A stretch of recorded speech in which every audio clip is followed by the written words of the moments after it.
Thank you, Jolene. Oh, yeah. Sorry, can we just pull the cinema right out of your shot? Let's get real, girls. Come on. I'm Maggie Kimball, and I'm graduating May of 2012. How did you get the idea for this film? It was probably one of the longest projects I've had in long term because I had written it in probably screen one just as a writing exercise, and I just kind of had that idea from that. And then I eventually just kept going back to it and working it out. And then for production two, I just was like, yes, I have the perfect actors that would just nail all of these parts. And I was like, this is the way to go with it. Sydney's one of my close friends who plays Julie. And I think it just all fell into place on who, I mean, you really can be creepy if you want to be. Alex, you can really be bitchy. I don't know, saucy if you want to be. And Sydney, you like to stretch a lot. So I think it kind of all worked out perfectly, character-wise. And they're great. They're great. You were talking a little bit earlier about how you were sitting there kind of waiting, it was very quiet, Oh, yeah.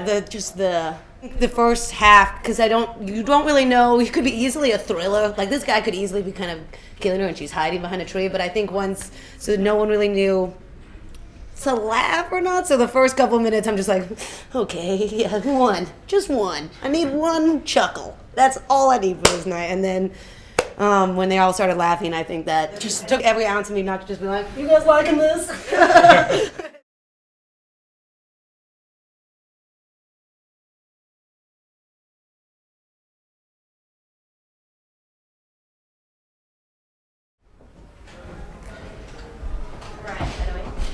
I'm Harry. That's me. Congratulations, first off. How did you get the idea for your film? I was up in Amherst where we shot it, and my aunt lives up there and she has this crazy barn, and we just went and hung out in the barn, me and my cousins, for the night. The next day I then read a New York Times article about homeless children during the recession, and my friend and I, Julian, who's sadly not here, we wrote it together. Julian and I both wrote, I think, like 2 pages a piece of just little bullet points for each character, and then we bolted out and basically wrote little essays about each character. Yeah, and we had like complete backstories and family history and so on.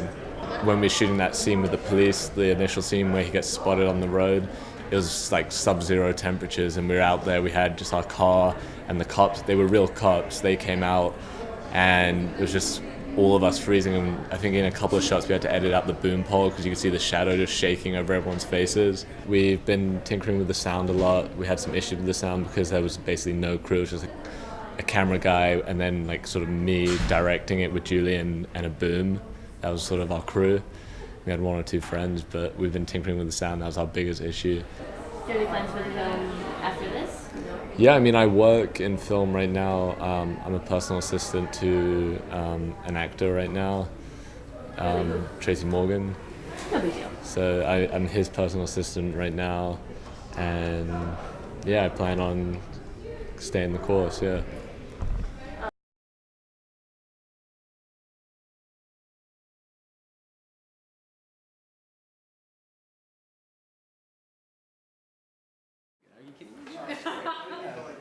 Be honored. That's a pretty good trip. So just remind me your name. Jim Dandy. Jim Dandy, nice to meet you. It's very nice to meet you. Thank you. How did you get the idea for your film? Yeah, it started totally different. It started when over the summer, we got here really early, and I went and I ran next to the river every day. And so, you start to pick up these really weird things that people do when they run, and certain people run a certain way. And so at first, when we were coming up with ideas for the film, it started out that you would kind of associate this certain way that people ran with other things. So it really just got to a point where it was just about this one person who had encountered a thing. You just kind of see it the more you pass it through your mind. Any funny stories, interesting stories? Yeah, we had a pretty good time.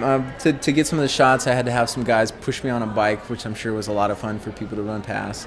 But then the scene where we had the guy hiding behind that brick wall, well, we had to wait for nobody to be running past. It's really busy. And he would scare people, not on purpose, he wouldn't jump out, but they would pass by, and one guy jumped really bad, and then he apologized to the guy that was hiding, like he had somehow offended him.